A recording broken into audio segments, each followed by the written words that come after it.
everyone, and welcome. We are back. Welcome to another episode of Without Having Kicked a Ball. Yes, we are back, but a few crew members down today. But don't worry, you'll still be getting your football fix. So I am Sam Taylor, and joining me today is the man whose channel this is on, Will. Hello, my friend. Oh, thank you. Hello, Sam. Good to have you back on the show, mate. And yeah, looking forward to it. Let's dive right in. Yeah, good to be back. It's the first one I've been to since the transfer window special. So looking forward to being back on the show and back in the hot seat. Yes. But we have a load of things to get through today. So as usual, we will be doing our 3 featured Premier League games that we've chosen. Plus, we will be taking you through the rest of the Premier League results from the weekend. Plus the EFL results, although if you join this channel just for the EFL, unfortunately, your guru isn't here this week. The EFL King, Jordan Eartham, Yeah, in Jordan. But he will be back hopefully next week to take us through changes and the merry-go-round that is the EFL. But on to today. And the first of our 3 featured games is the Merseyside derby. Now, I think I'm right in saying it was the 175th Merseyside derby, I think. Obviously the 2 clubs have had plenty of history between them, so plenty of battles. Obviously, David Moyes back at Goodison Park now, Mr. Everton himself. David Moyes, no, Everton are at their new stadium, of course. They've left Goodison Park. Yes, correction, sorry. The same old face, but a new stadium, yes. Bramley Moore Docks.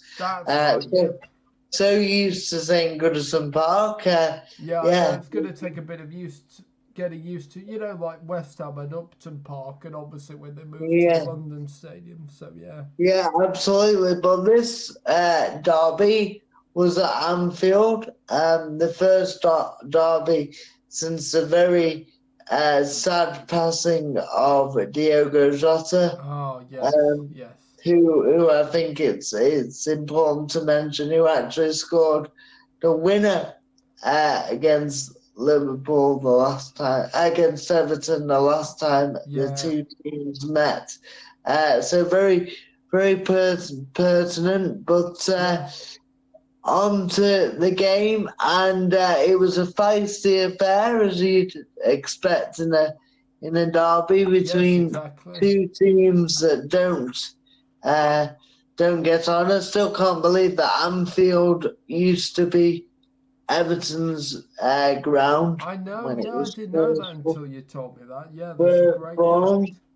But in this game, Ryan Gravenberch scored for the home team after 10 minutes with a beautiful finish.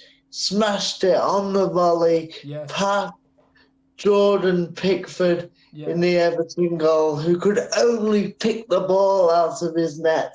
And then the man of the moment, really, in terms of the strike force, Hugo Ekitike, scoring after 29 minutes.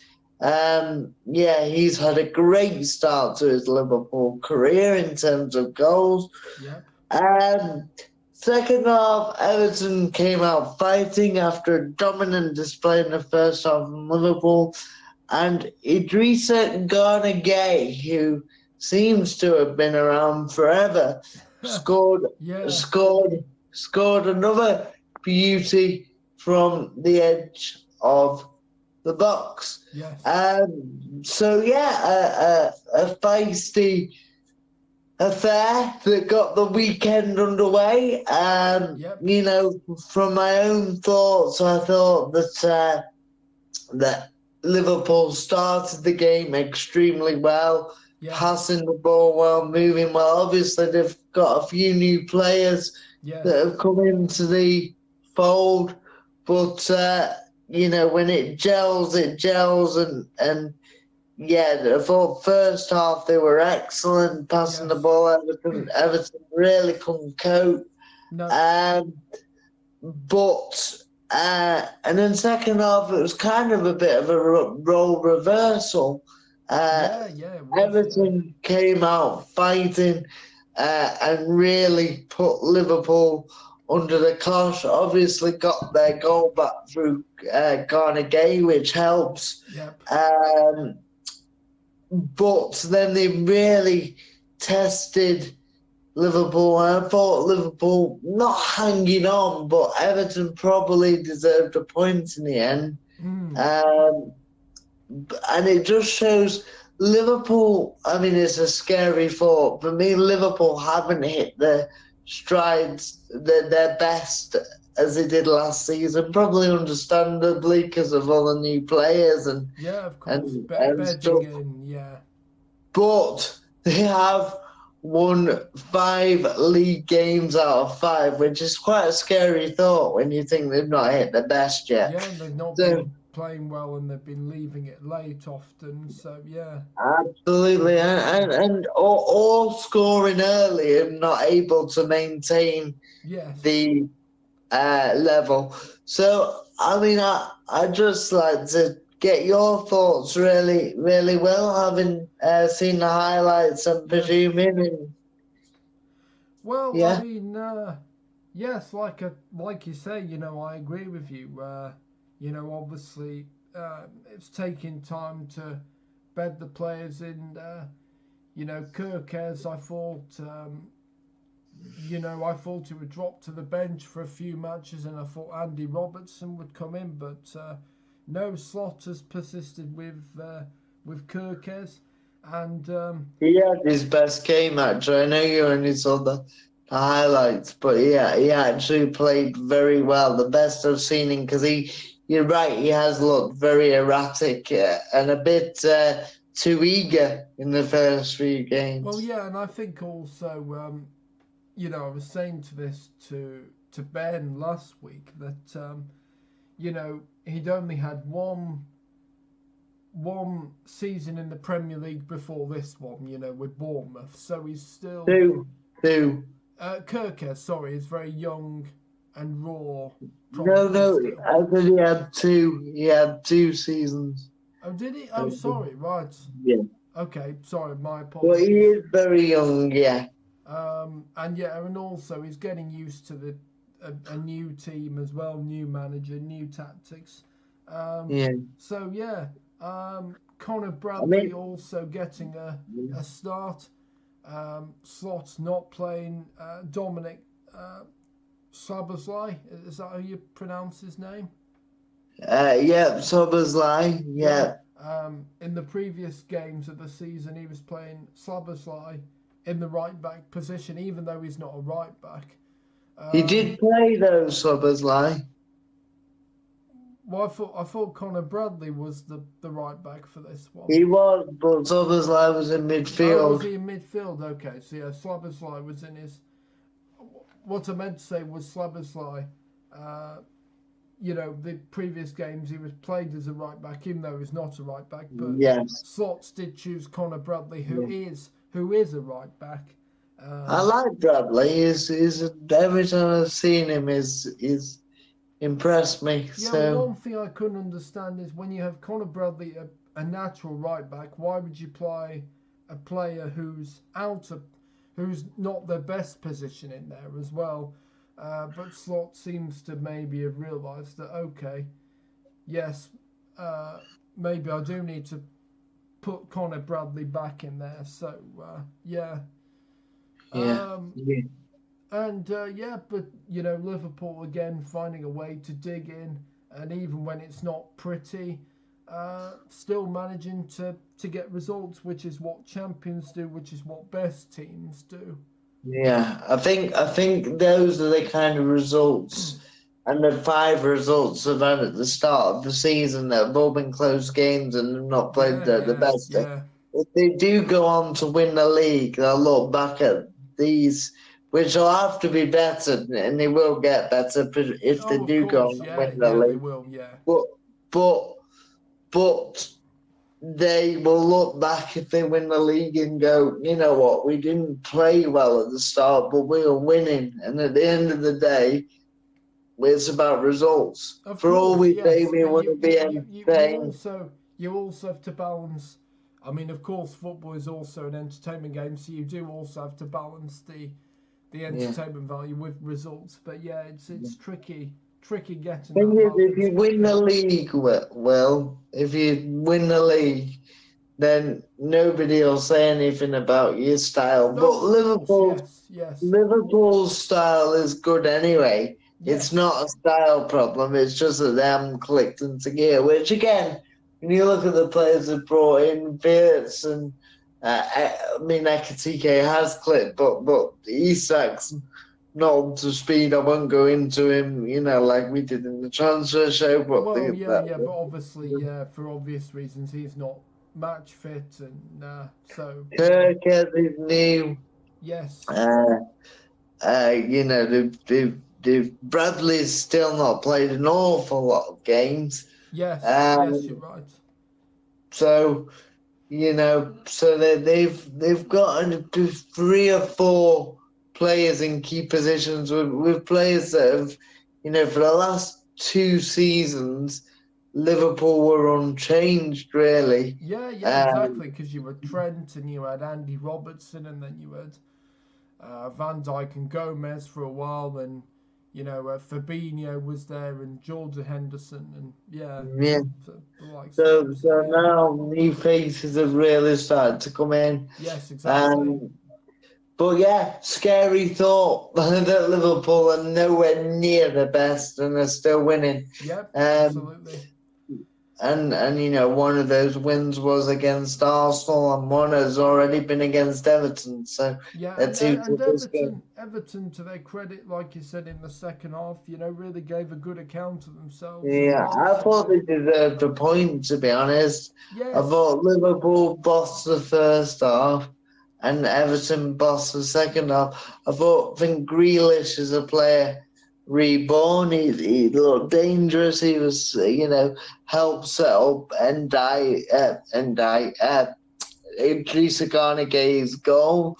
Um, and yeah, he's a very tricky customer.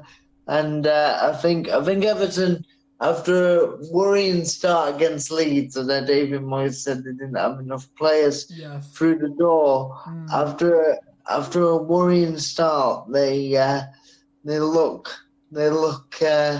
in good nick, I think, for a mid-table finish yeah. rather Well, I than. also think that Jack Grealish is at a club where there's sort of less pressure, and he's more likely to get in the team more because at City there's Yeah, obviously and he can be the obviously main man a bit more. And exactly. also Pep plays in a certain system and a way of playing. Yes. But I think Jack Grealish is a quality player, but he's a bit more of a maverick, a little bit off the cuff. Yeah, yeah, Needs needs a license to roam. Certain yeah, players are like that, yeah, yeah. and to get the best out of them. Yes. Interesting. Did you see? Had a strange incident of this game when James Garner, I think it was, took a free kick, uh, his own free kick, too quick for the referee's liking, and the referee gave him the yellow card.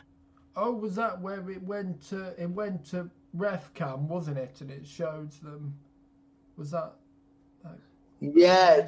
so basically, Everton had a free kick, Yes. and maybe the ball was moving. I've not seen many replays, but Anyway, the ref wasn't ready. He didn't have the ball. Don't think the ball was moving, but I think the ref, for whatever reason, the ref wasn't ready. Oh, I see. Right. Okay.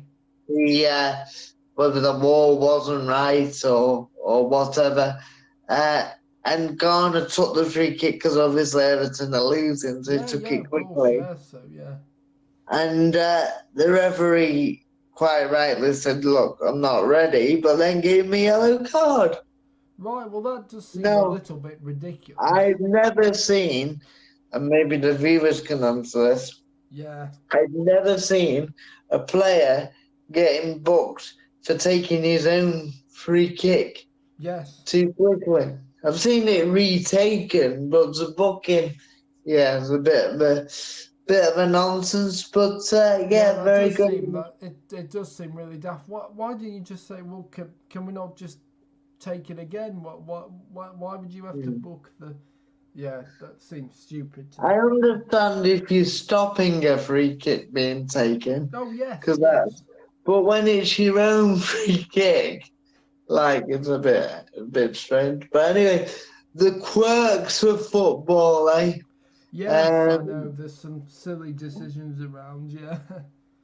Yeah, absolutely, absolutely, there is.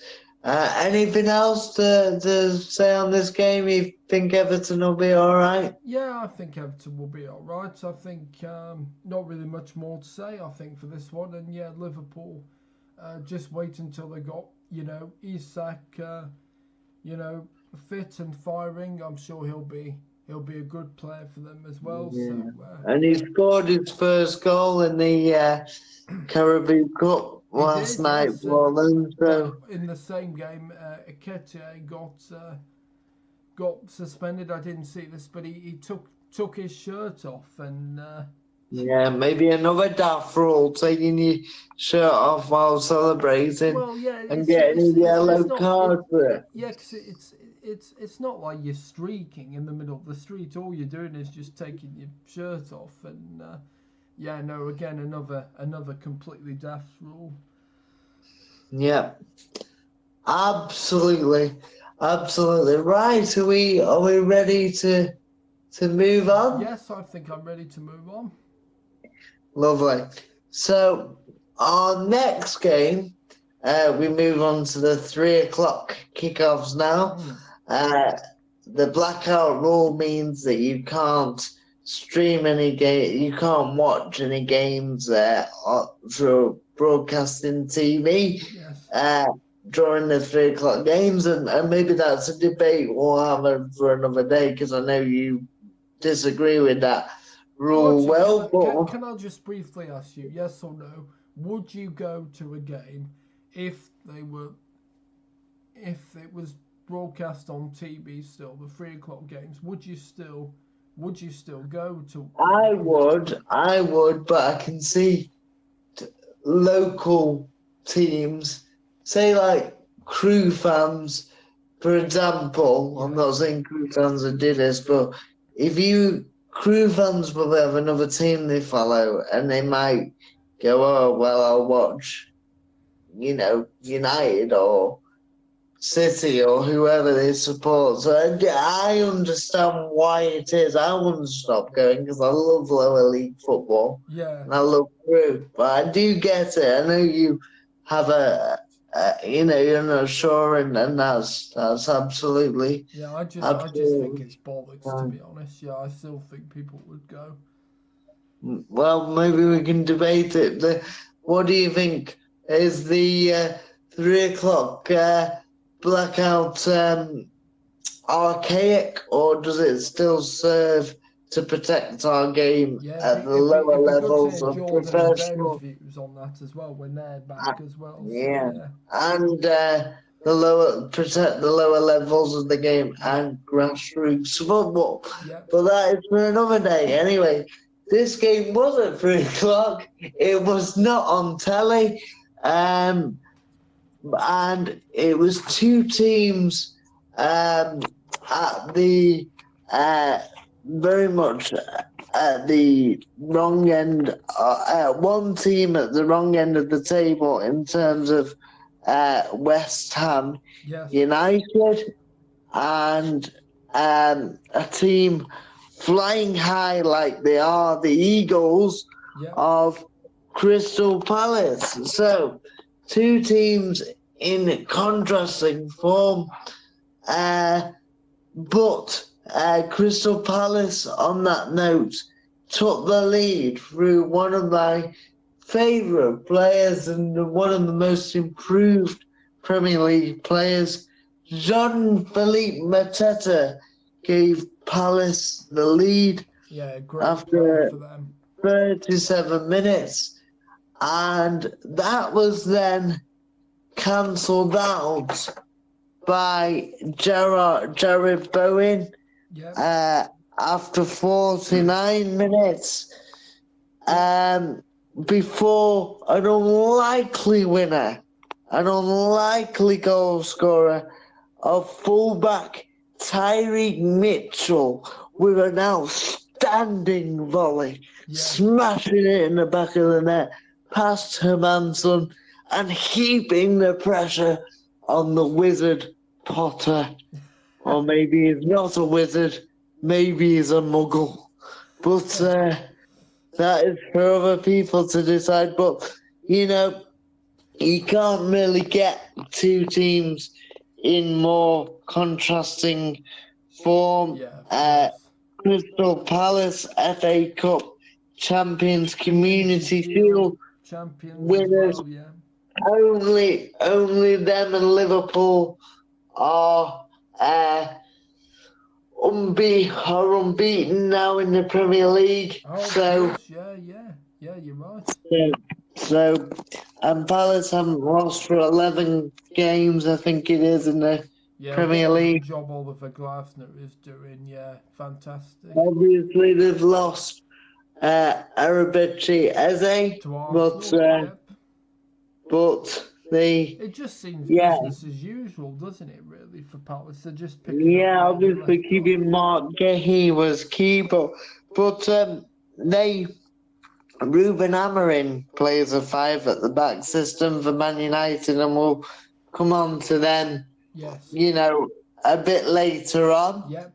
But they really are the masters of it, Crystal Palace, and compact, and the same players, pretty much. So the same 13, 14 players play every week. So, so they do very well. It'll be interesting to see when Europe kicks in how they do. But before I have my views on this game, Will, your views on the match and the state of the two teams and where we're at? Well, I think the gulf between the two teams is the gap, if you like, is absolutely massive. Palace are just going from strength to strength. West Ham just seem to be sinking lower and lower. And I've said on this show many times, and there's a danger that, we repeat ourselves. But unfortunately, we're saying the same things because Graham Potter, I thought when he was appointed to West Ham, this will be the perfect club for him. No offence, Chelsea fans, but it's a smaller club than Chelsea. So, yes, this will suit him down to a T. And it just hasn't happened. And I don't know why, but something is really wrong at the London Stadium. I mean, the fans are blaming Karen Brady and David Sullivan, the board and directors, and I just don't know what's happening. There's talk of Potter being sacked. I mean, he is clinging on to his job. To be honest, I mean, and Ben said if I was being generous, they'd give Potter till Christmas, but I just don't know. Slaven Bilic has been rumoured to come back, and No, that would be a mistake. Would it though? Because Bilic did well. No, but you look how he's done since West Ham. He didn't last longer. I think he was at Watford for a time. He was at West Bromwich Albion. Watford is like a revolving door, though. West Brom didn't do very well there. So, he did get them in the Premier League, to be fair. But Then for it must me, be more. You've had more girlfriends, or Watford have had more managers. thank you. Yes, but you're actually very wrong. But I've not had many girlfriends at all. We can't all be anti-romantic like you will. Anyway, so yeah, so for me, um, Slaven Village would be the wrong appointment. I didn't know that. I didn't know that he'd been rumoured to come back. But Yeah, I think. Don't you think, given that he knows the club well, do you not think that he would fit back in? Do you not think? No. So, let me ask you this: Yes. has Potter got the magic in his wand to be able to, turn it around, or is the Death Eaters at his door? I think. I think Potter is. I think time is limited for him, and I just can't. If the results keep going the way they are, I just can't see how Graham Potter can. His position is becoming untenable, and I don't know. Is it the players are not? Is it his tactics are wrong? Is he got the wrong players? Is it the players don't like playing for him? I don't. Well, I look at West Ham. Sorry to interrupt, but Yeah, no, that's fine. I look at West Ham, and I think I don't really know the way they play.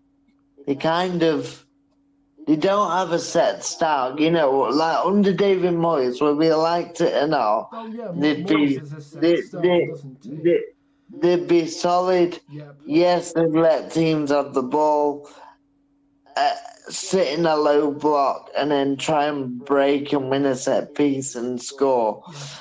But at least you knew what you were getting. They had an identity, Yes. a steel about them, a steel irons. Very good. So yeah, I like that one. I didn't even mean it. But anyway, moving swiftly on. They under Potter, they just seem to be lost. They don't seem to defend as a unit. They don't seem to attack as a unit. They don't seem to be good at defending set pieces. They don't even seem to be that good at attacking set pieces when they've got some tall players. So, but I don't look at West Ham. If you look at the results, that's one thing, yes, and go, yeah, I can see what they're trying to do. While it's not working, I can see what they're doing, and I You don't can see. see some sort of identity, but with West Ham, you can't see. You can't see anything, then, can you? Yeah, you can't either. Then, yeah, I don't know what.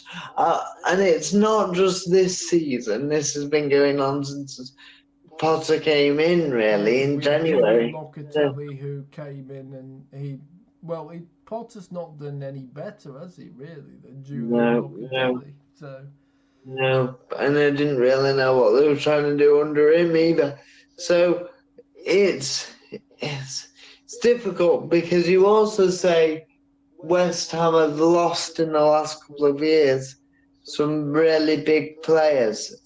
yes, They've lost Declan Rice. They lost Mark Noble. I know he yeah. Well, was at the Mark end of Noble his career, retired. Yeah. but they lost him in terms of his character and leadership Oh and yes, and they no.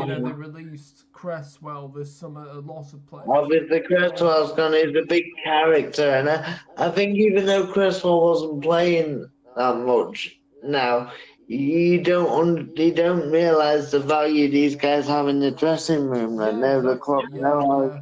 I can imagine Seamus Coleman for Everton, even though he doesn't play that much now, being as big a part for Everton in some ways as he was when he was at his peak, because he will just keep that dressing room going. He will, Exactly. I mean, really, it's like Leighton Baines, was obviously yeah, big Yeah. leader as well at that club. So yeah, Yeah, yeah, what a good player he was. But yes, there was right a big thing that they lost. Like I said, Noble. They've lost Kudos, yes, who to Tottenham. Yeah, I think is a big blow for them. They've lost that creativity yes, and that yeah, good Kudos player. Yeah. and power. And yes, he didn't have a great season last year, but no West Ham player did. Well, And exactly. you look Yeah, how it he's wasn't done. just him; it was the whole team. So yeah. You look at how he's done since he's gone to Tottenham, and Well, he's done very well. he seems to be a really key player for Thomas Frank So, since he's arrived. so it, so it's it's it's a challenge when you lose these players and you don't replace them. Not that you can necessarily replace like for like, but look at who West Ham have brought in. They brought in Callum Wilson, who's been a good player, but is very injury prone and is not Yes, really a yeah, starter. exactly. Yeah. They've lost Antonio as well, Yes. who on Yeah, his they day, reduced his contract. Yeah. who on his day could be unplayable in terms of Oh, strength and Antonio, he was a big part. We talk about Village, but that team when they had Payet and even Andy Carroll. That 2015 to yeah. 16. But even after that, he's not just a target man. He could bully defenses, Yes. and they've lost him. Mm. And Bowen looks like the only one who is a leader. Yes. And obviously Paqueta, who I think is a great player, I think Paqueta is the better player than Odegaard. That's just my opinion. Oh, Anyway, okay. That's I've, I've always thought that. But Paqueta's had his off-field issues yeah, with with his the betting thing. Yeah. benefits and scandal and all that. So, he's just coming back into it. And I look again at the players. Fabianski. Fabianski was, yes, he was older, but a character again. And they've lost. And I'm looking round and going, okay, they've lost him and him and him. Yes. But who've they replaced them with?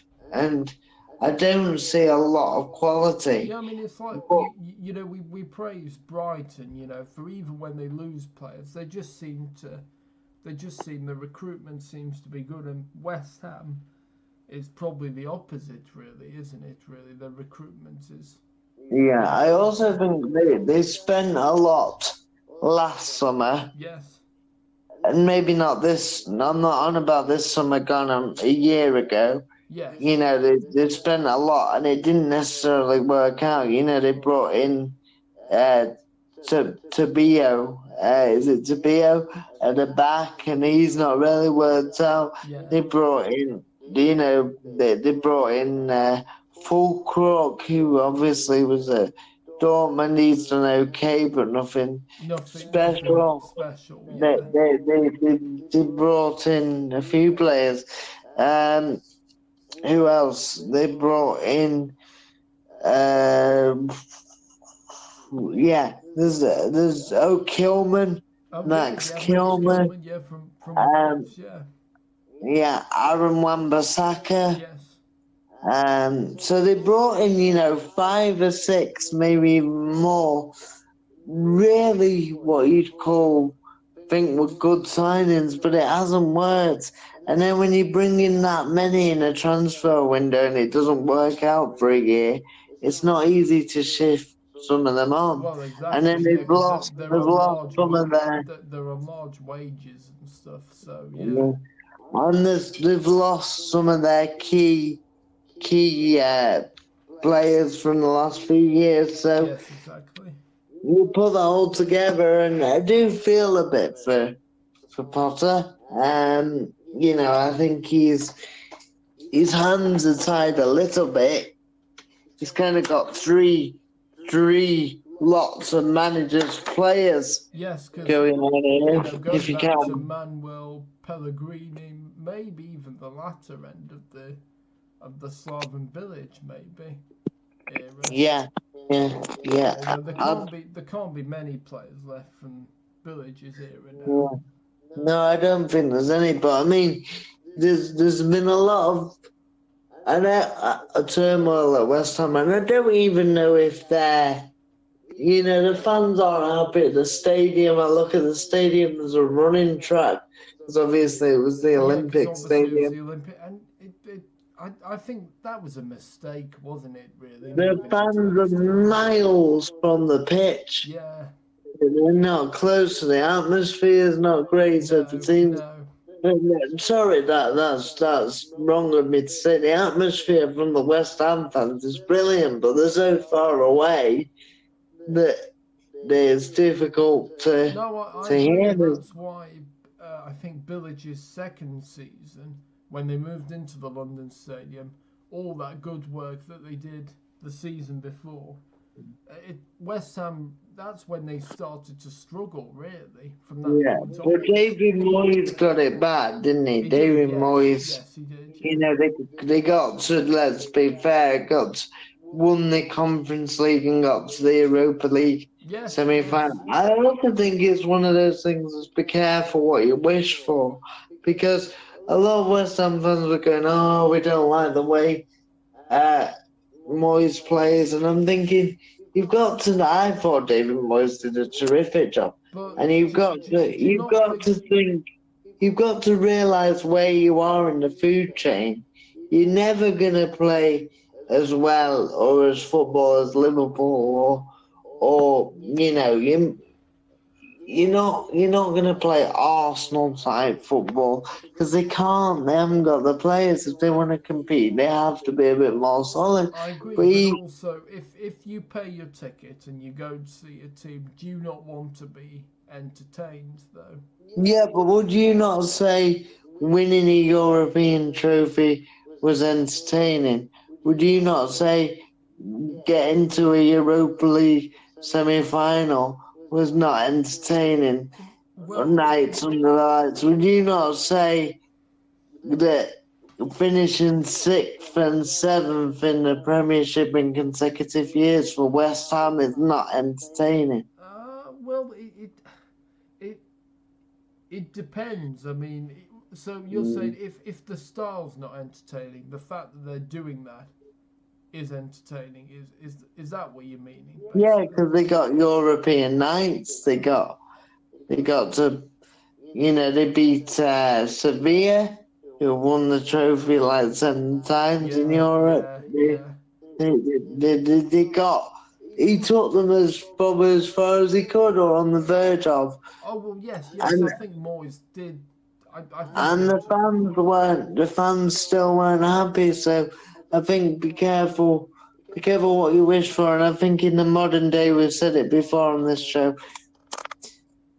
At the end of the day, the most entertaining thing when I go and watch Crew at a weekend, yes, I'd like us to play good football and knock the ball around. Yes. Yes, I'd like United to win every week and play great football.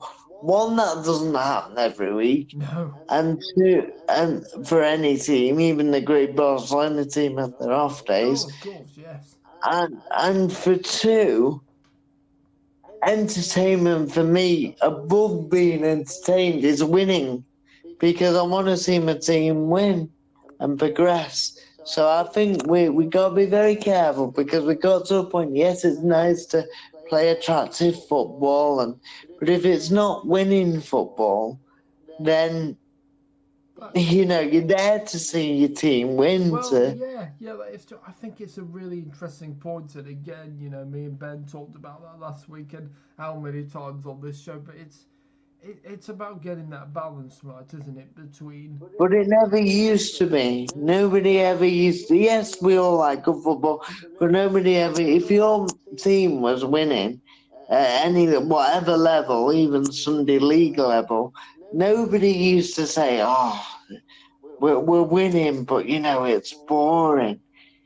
Like nobody used to say that. But now I we're think it's probably the influence of Pep Guardiola. I think he's maybe done the Premier League not so good. Well, maybe football in general. Well, everybody tries to play like Pep Guardiola. Interestingly, Pep Guardiola's changed his style a bit. Well, yes.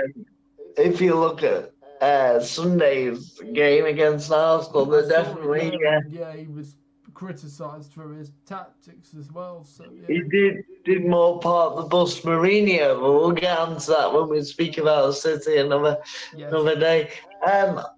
West Ham relegation candidates for you? No, I think eventually they'll be fine because I think there's poorer teams than them to go down. I think. Who knew though? Because the teams that came up uh, have done well, won Well, some yes, games. that is true. Although I do think Leeds will go down despite them winning. Spoiler alert: Leeds will go down. I don't think Sunderland will go down. Although, well, yeah, I don't know. Could Burnley go down? I'm not sure. Yeah, relegation. I, I think Leeds will definitely go down. Apart from that, I don't know. It's still a guessing game. I think West Ham will be right in the mix. I'm not saying they will go down, I but think Forest are gonna go down. I said it last week yeah, with it's a Ben. shout Yeah, I with do think Ange. Forest because Ange is a much poorer squad than he had at his time at Tottenham. Much poorer squad, and I think with his style of football, they're going to be going down to the Championship. That is my prediction. Right.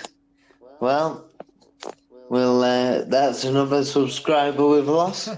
And Dr. Coglu.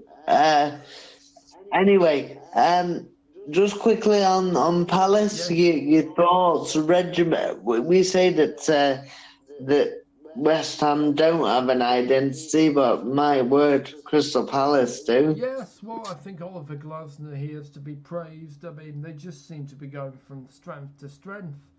It just, when you think last season, they actually started badly, didn't they? And everyone's thinking, oh, is the Oliver Glasner, is the honeymoon period over? But Palace are doing really, really well. And despite losing Eze, they're just picking up where they've left off, really. And that's what you want. And I think it's going to be another brilliant season for Palace. And although they will have a tough decision in January, do they sell Mark Gay or do they let him go for free? Which is an interesting dilemma, but that's a completely different thing. I think having kept him in the summer now, they will have to keep him till next summer. And just hope that he might do what Cunha did and sign a new deal and say, look, if we get anything around 60 million, he can go. Well, yeah. I mean, we'll have to see. But apart from that, yeah, good times at Sellers Park, and good times and being Crystal European. Palace They've also done very well, I have to say. Because I thought it might affect them all this. Will we be playing in the Europa League, the Conference League? If you're not aware, Crystal Palace automatically qualified for the Europa League through the FA Cup success, which comes with winning the FA Cup, their first trophy in their history. which is absolutely fantastic. First major trophy in their history. Fantastic. What a trophy to win as well, the FA Cup. But then and all the celebrations, but then difficult times came off the pitch because they had an investor in the club who was a joint owner of another club. John Textor, I think his name was. John Textor. I think it was Leon or Leo. That was Leo. it was one of the two. Leo, and he was seen to have ownership in both clubs. And under UEFA rules, you can't You sell can't. two clubs, can you, in the same competition? Yeah, in the same European competition, who were partly owned by the same owner. So then Um, Textor offered to step down to try help Palace, resolve the yeah. issue, but they didn't get to the deadline, and so Well, the deadline was March. The thing is, it's all a bit dodgy because Marinakis has Olympiacos, and I think Olympiacos and Nottingham Forest are both in the Europa League this year. yeah, So what has to happen is, if that's the case, the owner has to put one of his shares into a blind trust, that's right. Yes. which is where it sits, which is a bit dodgy in itself anyway. Well, yes. Blind trust, but what the issue Crystal Palace had was the deadline for this was at the end of March. I think the 31st of March, Yeah, something like that. and they were about 14th in the Premier League at the time. Yes. Plus, they were in the fourth round of the FA Cup against Millwall, so they had Yes. no way of knowing they were going to win that Yes, in competition. fact, that was when that Liam Roberts, that freak Mateta, head injury happened. Yeah, yes, absolutely. Poor Liam Roberts seems to become famous for all the wrong reasons. Yes, Um, like Zidane with his headbutt and Suarez with his yeah, biting. although I think the Dan's headbutt was on purpose. I think Liam Roberts genuinely went for the Oh ball, yes, but yes, yes. I know what I meant was Zidane. Everyone seems to remember that headbutt more than the rest of his yeah, career. that's my first memory of football. That Exactly. headbutt. Yeah, um, but 2006 World Cup Oh final. my God. His last, his last game in professional football as well. Yes, yes. Um, What a way to go out. what a way to go out and talk about going out with a bang, Yep. or shall I say with a butt. But there you go. But, but on that note, Palace. So I thought all. So basically, what happened is there's a third tier. You have the Champions League in Europe, the Europa League, and the Europa Conference League. Palace were appealed but were relegated to the Europa Conference League for the season. Yes. And Nottingham Forest, who finished in the Europa Conference League spot, were promoted to a Europa League place.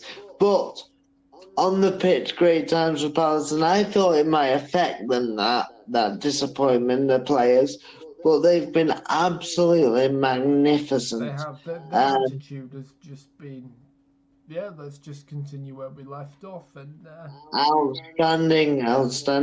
And the footballer in me, as much as I'd be disappointed about not playing in the Europa League because it's a higher oh, competition, good, and yeah. the And earn if you win that, you get into the big thing, the Champions League. So yeah. and they earned it on the pitch. They earned it, but they've got more chance of winning the Europa Conference League They than the have. Europa League. Yes. So actually, if you look at it from a football point of view, maybe it won't be the worst thing in the world. But Palace, brilliant. The shape's brilliant. They have an identity. Oliver Glasner probably won't be there next year. I don't like to say that to Palace fans, but he's got 1 year left of his deal, as has Mark Gahey, and maybe there'll be a double exit in the summer. But great times right now for Crystal And Palace. even if Not Glasner was to go, if he wins the Conference League, what a good way for him to, Yeah, bow to out as go well. and Gagey Oh yeah, yeah, and and Gay. Gagey, What a good way for them maybe. both to bow Yeah. out. So yeah. And also, just a word on Mark Gagey. I know I said it in the transfer show, but Yes. we've seen this summer a lot of players spit the dummy out of the pram and go, Anthony I'm not Wissa, playing. Wissa, yeah, particularly those two. I'm not playing, even at a club paying my wages and not being professional. and Mark Gahey, who has been fantastic all summer, has played for Palace when the season started, and then was having a medical at Liverpool before it fell I through. know. And I felt so sorry for him because he really deserved that move and he behaved. I mean, Isak shouldn't have got his move and neither should have Wissa. and that sets a precedent, maybe, that if you spit your dummy out, we don't like to see it, but you might get, you know, you move. Well, exactly. I So mean, we mentioned Payet, I mentioned Payet earlier, but, it reminded me back to, him refusing to trade and then having to yeah, go to Marseille, I think it was eventually in the end. But yeah. but he's been magnificent, and not only that, there's been 2 rounds of matches now since that international break after the transfer window shut, Yes. and Gahey's performances since then have also been outstanding. Yeah, So he's just obviously got a good attitude, seems very grounded, just gets on with the got on football. with it. As understood his Crystal Palace captain and the privilege that comes with. And, I have no issue. If he doesn't want to sign a new contract, that's his prerogative not to do Of that. He course, doesn't and have to. I think the Yeah. fans, the fans, if he continues to play that, but doesn't decide to stay, well, they say, well, it's a shame you're not staying, but thank you very much, Yeah. and we'll always The welcome you fans back. love him. The fans have already said, he probably deserved his move to Yeah, Liverpool. exactly. But, but, It's about the way you leave, and I think Isak and yeah. Wissa are both an absolute disgrace, the pair Well, of them. well, Mark Gahey, providing he continues to act like this till the last day at Palace, which I think he will. I think he's that kind of guy. Yeah, and don't Um, forget he's still quite young as well, but he's yeah, very yeah, very but mature. I think that he will be welcome back at Palace when he does leave with open arms, Oh, he will, because yes, that because of the way he is. they'll love him. They'll love him, and the way he played, the way he's conducted himself. So, but it is a bit worrying that 2 players that acted the way they did got their moves on one. Maybe if he'd have kicked up a fuss, he might have sold him. But to be fair, it's partly Palace's fault as well, because Oliver Glasner said before the transfer deadline that, if we didn't have a replacement in, we would have let Mark go if there'd have been a replacement, but we didn't find one, Yeah. so he has to stay, which is fair enough. Just quickly on Palace, we say about West Ham being in a relegation battle at least. Palace may go for Europe via the league, or with their European exploits, will they finish nearer mid-table? Yeah, I'm not sure. And Maybe maybe win the Europa Conference League to I'm get gonna into the say Europa. 10th, maybe. 10th, and win the Conference League. Yes, I'm just trying to think who else is in the Conference League. Who else have they got in the Conference League? There's a few good teams in there, but nobody they should fear. So yeah, okay, I'm gonna go for Palace to win the Conference League and then finish 10th in the Premier League. And they'll qualify through the Europa Europa League by League by, winning the Conference League. Yes, yeah, which I think would be an amazing season of for course Crystal it will Palace. be. Again, it will be another great, just continuing the FA Cup Community Because Shield. also they've not got the biggest of squads, so that squad's going to get tested. But yeah, interesting to see those 2 teams. I'm glad we spent a bit longer on them, because I think there's a lot going on at both clubs, Yes. positive and negative. And speaking of positive v negative, we go to our to the game that kicked off at I think it was 5. S2E03 on Saturday evening for our final featured match. Yep. And at a soaked Old Trafford, where I've got no doubt the roof leaked again. Yep. Because I've seen that roof, and it was pouring it down. Poor Ben went to the match. I bet he was absolutely soaked. That is a true football fan for you. But yeah, it finished at a miserable Old Trafford. He did it in a which cold, was rainy night, not in Stoke. not in Stoke, but in Manchester. Near enough. Man United played really, really well, started well. Robert Sanchez was the first highlight of this game, Yes. coming out and stopping a Man United attack one-on-one with our attacker, and I can't Brian quote. Buemo, I think it was, yeah. Thank you, and Buemo flicked on by Sesko. Brian and Buemo's in, and basically Robert Sanchez, as he comes out sometimes and makes silly decisions, flew out, got nowhere near the ball, caught Buemo just outside the box, and it was a straight red. Dogs, though, as they call it, denial of a goal scoring opportunity. Oh, I like that. Was it Dog Zone, did you say? Dogs, though, yeah. Denial of a goal scoring opportunity. Dogs, though. That's good.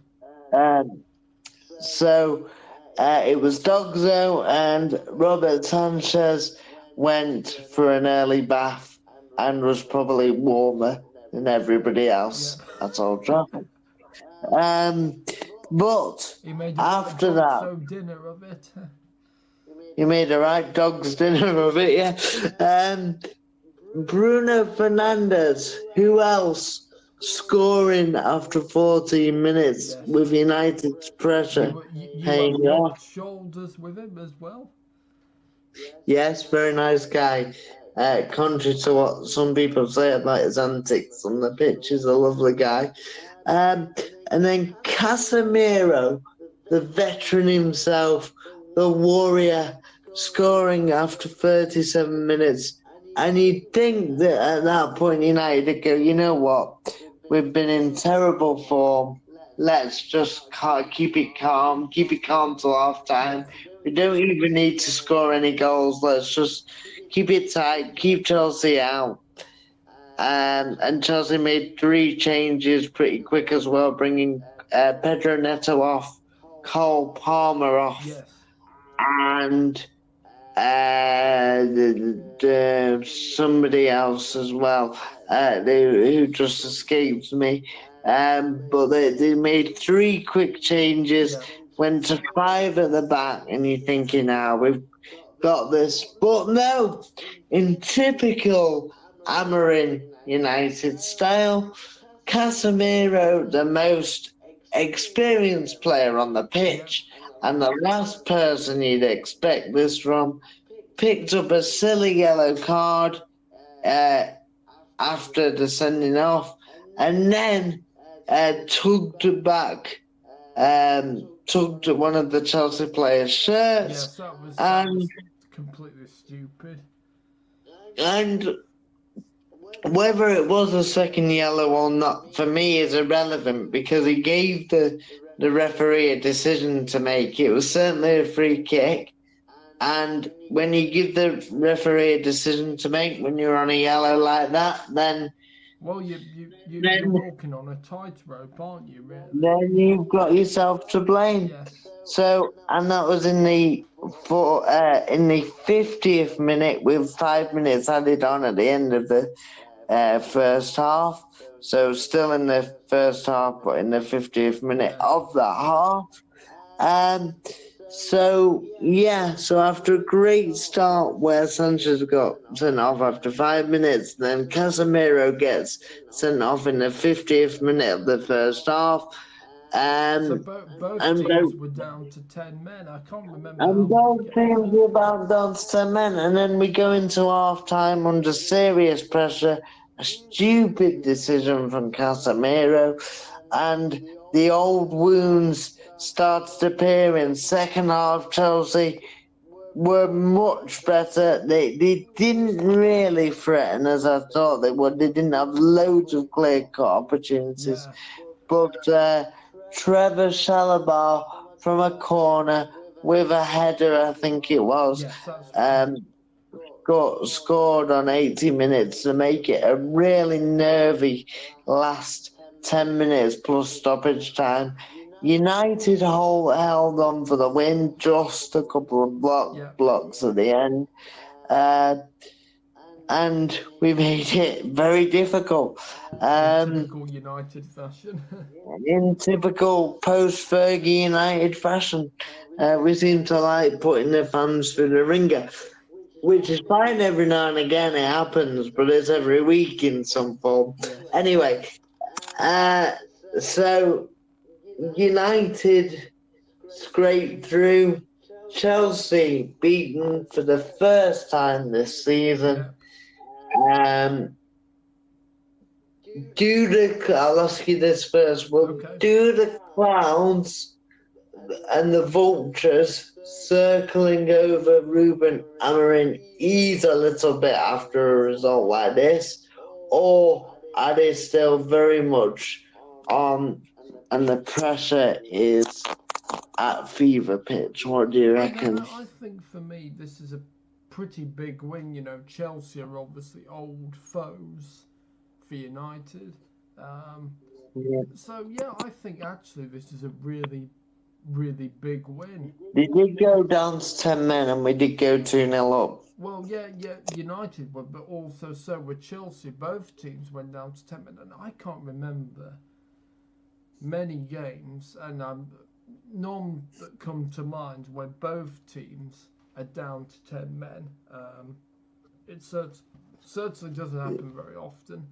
Yeah, I've seen it happen, but I can't remember the last Yeah, time. so I think the pressure does ease a little bit. It depends. It depends. Now they need to build a winning run.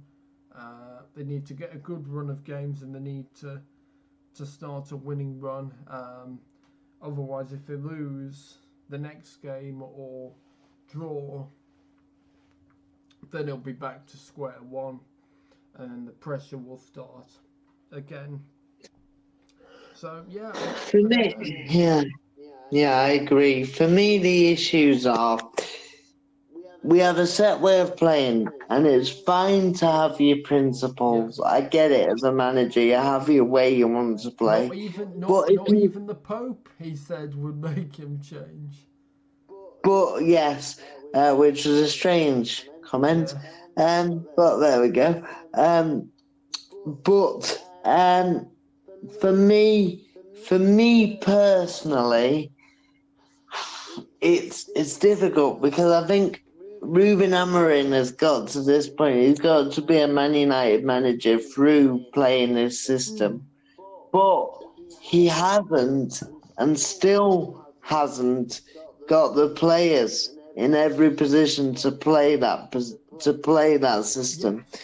You look at Oliver Glasner, right, at Palace. They have the players to play that system. Yes, and they've got a You look at fantastic team. Chelsea. If Ruben Amorim was in charge of Chelsea, I think they'd be flying under Ruben Amorim Right. because they've got James who can play at wing back. Yes. They've got Gusto who can play as a wing Yeah. back. They've got um they've got players that can play in those positions where United were kind of filling holes with Ahmad Yeah. there and Mount's even played there. Yeah. I mean, you know, and albeit Mount played there against Grimsby, and no disrespect to Grimsby, but we shouldn't have had to do that. And not just on the Grimsby result, but you can have your way of playing in football. Yes. My dad says to me, and with my partner football, Yeah. we'd love to play like Brazil Yes. or prime Barcelona and pass the ball around and pass a move. But he hasn't got the personnel. He doesn't have the best players in the world to do that. Exactly. So, You have to have the so players that will suit that system that you're going for. Otherwise, if you go for that system with players that are not suited to that, you're gonna fail. and it's not just the system; it's the attitude of the players, and there's been a culture problem for years at Man Yes, United, which well outdates, since Sir Alex which stepped well down in 2013, it's yeah, been which well outdates Ruben Amorim, and I'm not blaming him for that. But you have to be adaptable. You have to go right. This is my principle. This is the way I want to play. I want to play with five at the back. Two number 10s. yes. Whatever, wing backs. But even if it's in the short term, you have to go until I can get that system. We might have to play four at the Yeah, back. until I We can get might the have, players we want, then we're yeah. gonna have to change. And you're not abandoning your system, you're just tweaking it and tweaking it so that you can get the best results with the players. For me, Ruben Amorim's stubbornness, which you need to get to be a top in any It job, is true, yeah. is he's almost blind to his own stubbornness because he's so stubborn and he's so set in his ways Yes. that he won't change, and that could cost him a job. Well, As a yes, I mean, job, he's and I even think said, I won't change, or if I do, then I'd go rather than change my style. So yeah. and I think it's I think it's sad if that happens because I think he's a good manager with one system having the right players. People say he's a good manager. Well, if he was a good manager, then he'd probably change the system because it's not worked for the Well, last that's 10 true. months. Yeah. Although But Ange is not that flexible, though, is he really? no, exactly. Somebody like Thomas Frank is very flexible, in-game flexible. Somebody like even Pep Guardiola was dominating and didn't need to change his style. He started to change He it. has So because of the players, the the new players that have come in. He's realised, okay, I've got to tweak things a little bit. We can't just continue. and the league changed. The league needs a different profile of player now because people have started to work out the style. Exactly. Yeah. So Yeah. yeah. For me, Amarin, his stubbornness could be, there's a saying, you live by the sword, you die by the Of sword. course. Yeah, I agree Um, with you. It's um, you need to but, be flexible as a manager, and if you're not, then it is going to cost you your job. So yeah. and I said it at the start of the season, and I don't think this will happen, but I did say United it could be in a relegation battle this season. I said at the start of the season, and I've still not changed my opinion. No, it won't go down. I don't think we'll be relegated, but I think we'll be in a relegation battle, and it would not surprise me one bit if we were in 18th, 19th, or 20th in the relegation zone at the end of the season. Wow. Okay. Um, I mean that would be, mind you. No one would have said Grimsby Town would knock Manchester United out of the Carabao Cup. So Yeah, and you strange can things have happened. that can happen. That could have happened under Fergie, but it's a regularity that these things are happening. Yeah, but anyway, as for Chelsea, not a great day at the office, but I do think that they'll be top four contenders. Do Yeah, you? I think Enzo Maresca is doing a pretty good job there. Quietly, is doing a very good job. Yeah, Yeah. I think they've got a few players to come back from injury as well, and yeah, I think Chelsea will be just fine. Top four? Yes, I think top four. Yeah, definitely top four. I think, yeah. Lovely. Right. Anything else to say on this I game? don't think so. I think we said everything that we wanted to say. Yeah. Right. Shall I go for the Prem results? Yeah. That's fine, mate. Are we ready for that? And then we'll just stop before we move on. Yeah. Okay, mate. Yeah. Right. So let me go back. So we know that Liverpool beats Everton 2-1. Then Burnley played Nottingham Forest in Ange Postecoglou's second Premier League game, and that finished 1-1. Yep. Brighton, who have been a bogey team for Tottenham for the last couple of years, For Tottenham, for City, for quite a few teams actually. Went 2-0 up before Tottenham staged a second half comeback and drew 2-2, could have won it at the end. As we've heard, West Ham lost at home again to Crystal Palace, 1-2. Yeah. This was a bit of a surprise because I predicted that Wolves would beat Leeds, and Yes, that seemed to go. everyone did, didn't they? Yeah. That seemed to go to be going to plan as Wolves took the lead before Leeds hit back with 3 goals. I think both of them were, all three, at least 2 of them were before half time as well. And that finished pretty extraordinary stuff. Yeah. That finished 3-1 to the away team. So Wolves 1, Leeds 3. I still think Leeds will go down. Yeah, I still think they'll go down. Yeah, I think they'll be down there. Yeah, I'd agree.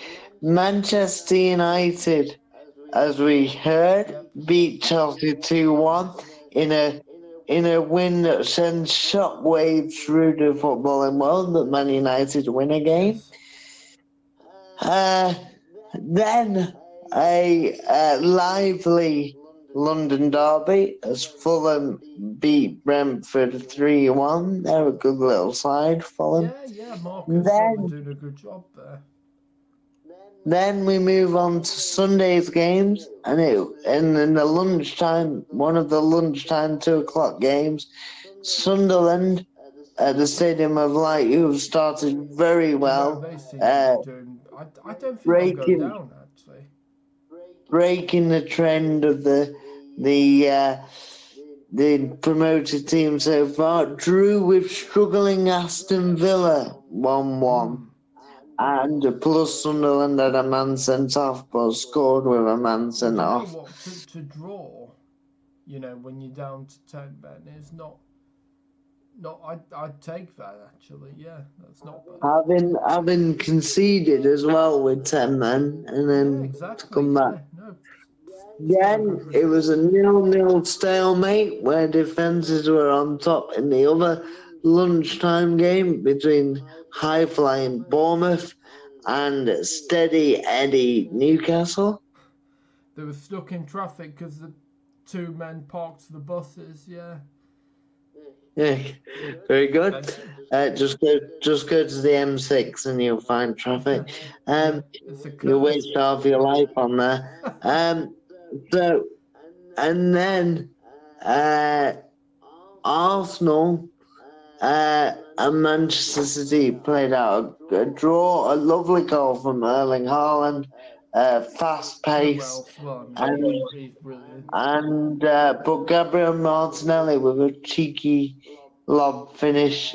We are now going to go through your EFL results, and as I said earlier, and I've said a couple of times, your EFL guru, JLI Wheels, is not with us today, so please bear with me. We'll just be going through the scores, and we will definitely dedicate more time to the EFL when Jordan is back, hopefully next week. Yeah. But on to the EFL, which is and first the Championship, which is hotting up nicely. Rob Edwards Middlesbrough on Friday night played West Brom, and the score was 2-1 Middlesbrough, which puts them top of the table. Right. Wow. Ryan Mason, of course, is West Brom's manager. Oh, is he? Oh, Then, right. Okay. Because I know he's had spells as interim manager, but he's their yeah, permanent manager, is he now? yeah, he had spells as Tottenham interim Oh, manager, yeah. sorry. That was right. Yes. Yes. Yes. Then QPR played Stoke, um, who are also flying high under Mark Robbins, the first time in ages that they've been near the top of the league. Rockin' And a couple, Robbins. yeah, they're like rockets. They'll have to start calling him Rocket Man rather than Robin Man. Anyway, QPR though brought our astronaut back down to earth with a 1-0 victory over their home to Stoke at Loftus Road. On to St Andrews and Birmingham, who are newly promoted but have had a good start, played Swansea City, who had beaten Nottingham Forest in the week in the EFL Cup with a last gasp winner, Graham last Potter's minute former club, winner. of course. Yeah, but the Swans were brought down by Tom Brady's backed Birmingham, 1-0 to Birmingham there.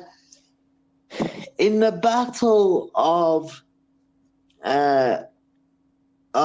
Leicester and Coventry, it finished 0-0.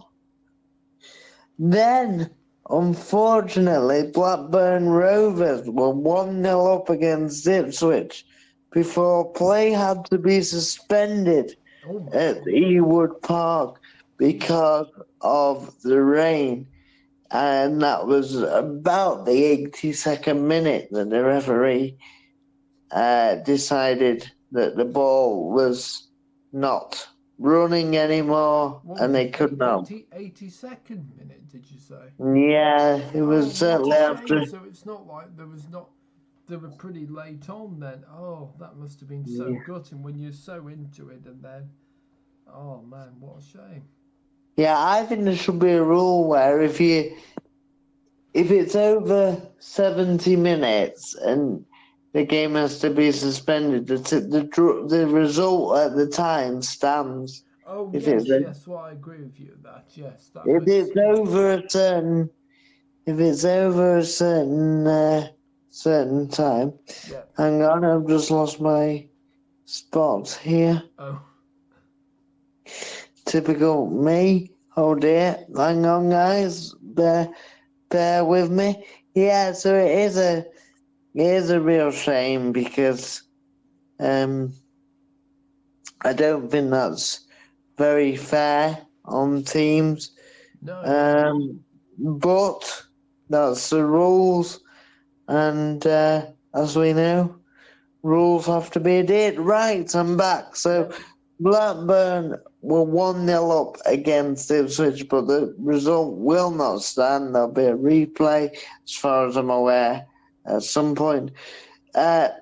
Derby County played Preston, and it was 1-0 to Preston. Hull, who narrowly survived last year, played promotion challengers Southampton, and they won 3-1. Portsmouth played at home at Fratton Park. I don't know, Jeff. Against Sheffield Wednesday, and that finished 2-0 to the visitors there. Struggling Sheffield United, delightfully for Wednesday fans, because they're also struggling, lost on Chris Wilder's return. as he is now the manager again of Sheffield United Yep. after Ruben Sellers was given the boot. Yep. But on Wilder's return, they lost at Bramall Lane, so at home against Nathan Jones's Charlton. Yep. It was the battle of the English managers as Liam Manning took on Phil Parkinson, Norwich against Wrexham. Yep. And Wrexham came out on top of this high-scoring game. Norwich 2, Wrexham 3 to give the Welsh side a much-needed victory. Bristol City lost at home to Oxford, and Millwall won 1-0 against Watford. And that then completes your championship lineup for the week. Yep, that is it. So some interesting results there. Let me just flick over to League One. League One, yep. Just give me a sec. Just keep going, Will, while I okay, yeah. Flick over. So some interesting results there. Yeah, absolutely. Yeah, some good games. And again, it's a shame about because they hadn't won at home yet, Blackburn. So yeah, and then it got taken away from them. Still Valerian Ismail, isn't it there? Oh, yeah. Don't get me started on him. Yeah. He's not. Do not. For those of you that don't regularly follow the show, Valerian Ismail, for me, was a waste. Yeah. Right, You but haven't got Ismail. no, I wouldn't get Ismail at all. He'd be on the spam list. Anyway, so Bolton played Wigan on Saturday. This is where we start our League Two fixtures. Yeah. And Bolton, in this derby match, Bolton and Wigan, Bolton won 4-1 at the Reebok Stadium. Although I'm not sure it's called the Macron Stadium, isn't it now? I'm not sure what it's called now, but it's known to me. Bloody sponsors, it changes the name of the It's the Reebok. It's always the Reebok. At Bloomfield Road, Blackpool played Barnsley, and Blackpool won 1-0. Lincoln then played Luton, and Lincoln won 3-1.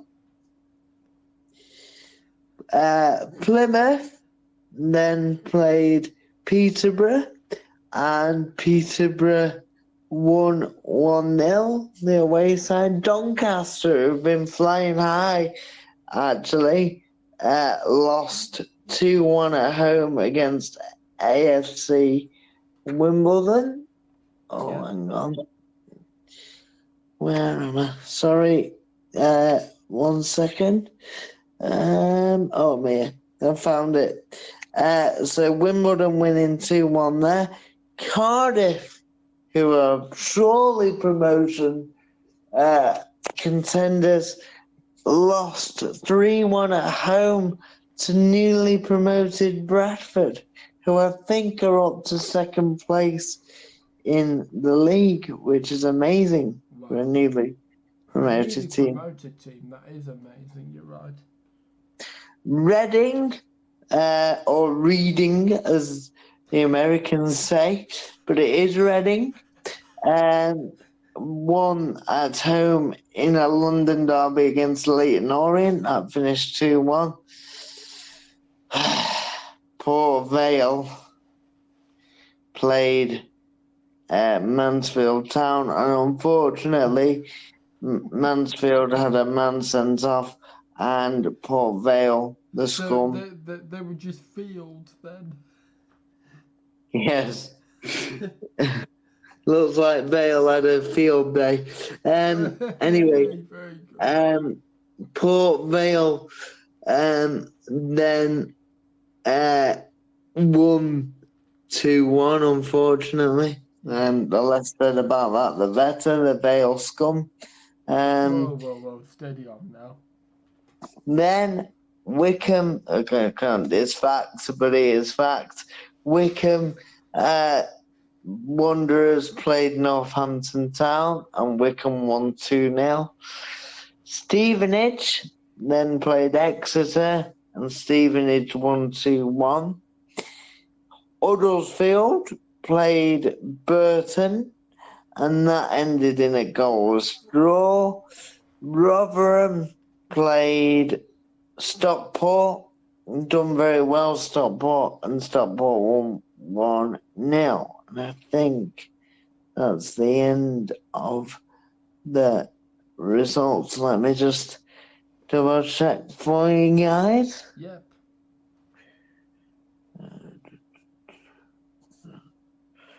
That's there. That's there. That's there. And then Bolton. And that. Then that.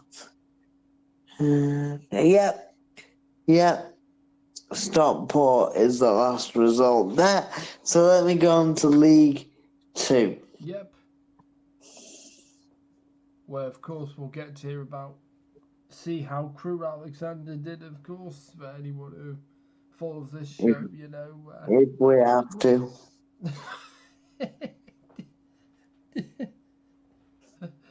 Don't worry, after this time we'll have to be lying in a dark room. Right. So, to start off with, Cambridge United. Yes. Played at home against Fleetwood and won 2-1. Yep.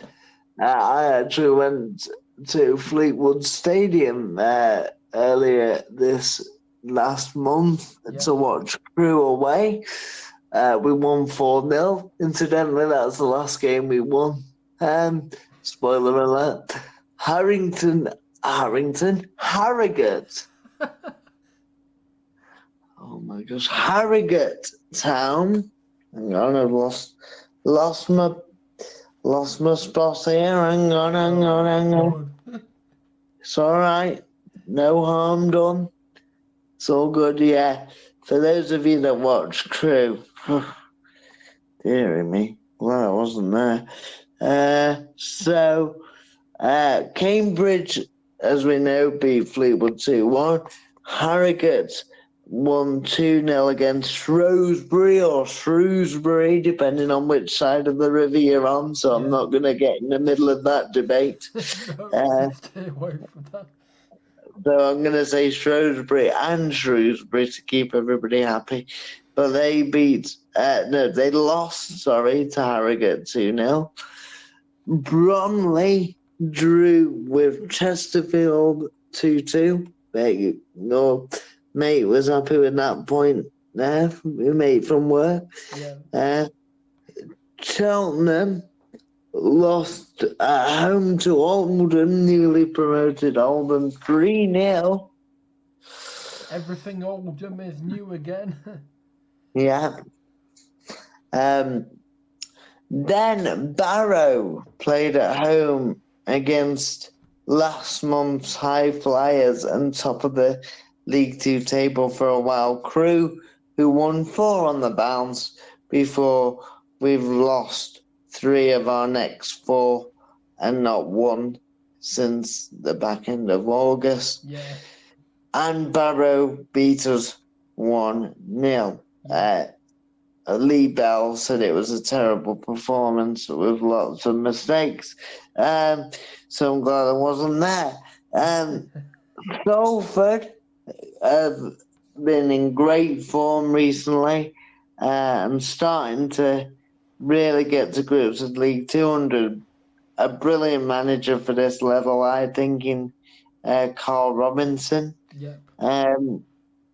They beat Swindon Town 3-2 in an epic game. Oh wow, yeah.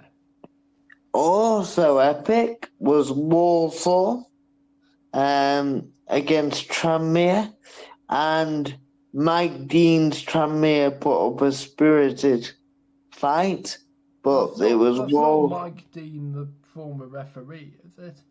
Yes. Is it really? He's gone into management. No, he's a Tranmere fan. Oh, sorry. So I said Mike Dean's Tranmere because I'm it's the only sorry. Yeah. No, he's not gone into management. No, but so Walsall played Mike Dean's beloved Tranmere, Okay. Yeah, I and get you now. Walsall won 4-2. So plenty of goals to keep the fans happy. Colchester then played Bristol Rovers. That ended up in a score draw, 1-1. Yep. Crew's next opponents, Notts County, won 4-0, which is not good news for Crew because we're not in good form. But they did beat Crawley, which always makes me happy. Newport played at home. Newport County played at home to Gillingham and lost 3-1. Barnet seem to be finding their feet at this level. They've not lost the Barnet. They beat Grimsby Town. David Artell's high-flying Grimsby, who have knocked out Manchester United and another championship team. Who did they knock out in the second round of the cup? A championship side, anyway. And they've been high-flying in all competitions. But today, Barnet made them lose their Barnet by beating them 3-0. Wow. And Okay. Yeah. finally, our final result from this special of Without Having Kicked the Ball is MK Dons 1, who had a man sent off, Accrington Stanley 2. And that completes your EFL results. As we said, when George is back hopefully next week or whenever that is. I know he's a very busy man with work at the minute. There will be we'll focus more on the EFL, and he will get us up to Yeah, date of exactly. what Because everything that's going on. Jordan revels in that. He's the master of that. Because even if I knew everything that was going on, which I know some bits, I don't do it as good as George. So, and I'm happy to admit that. I'll say that quietly because I'll never hear the end of it. But yeah, but I think, well, Yep. that just about brings us to the end of this week's show.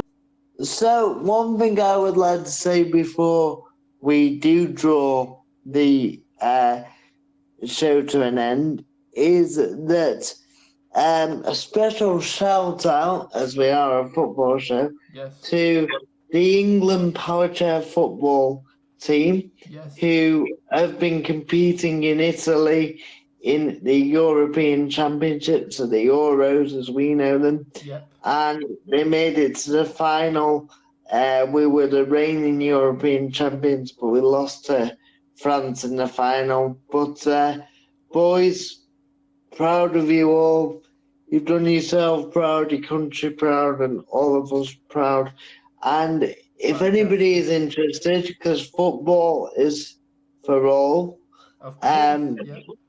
so if anybody is interested in power chair football, type in the Wheelchair Football Association, and you'll find it.